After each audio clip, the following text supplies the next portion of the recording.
Ingon pa sa among kanhi profesor nga karon obispo na sa Tandag, Bishop Raul Dael, nga sa seminarista pa daw sila, na sila'y dula ag sa Parents Day nila, nga ang mga seminarista gipalinya ug ang ilang mga mama gitabunan ang mga mata ug dapat ilang ilhon ilang anak pinaagi sa baho sa ilang anak.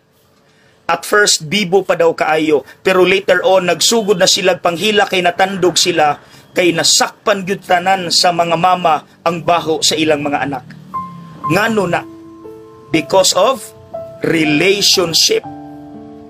Si Maria, diri sa Ebanghelyo, nganong tingog pa lang ni Jesus, nakaila man dayon siya nga si Jesus to.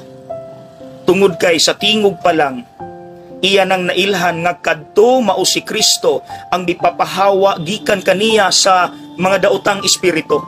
Ang Kristo nga mihatag kaniyang dignidad isip babayi ug ang Kristo nga mipasaylo sa iyang sala. Relationship.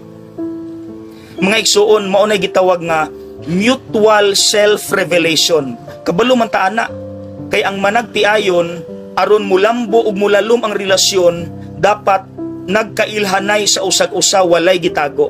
Mutual self-revelation. Atong i-apply sa Dios ug kita. On the part of God walay problema. Kay gihatag niya tanan, gipailan niya kung kinsa siya, isip Dios. Ang problema kita.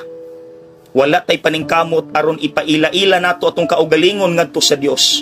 Kabalo mo sa indicator, pag-abot sa mga problema o pagsulay, kung kusog kay ta mo reklamo o negatibo kay ta sa atong kinabuhi, kana, dili palalom ang atong relasyon sa Dios. Naapatay pagkulang.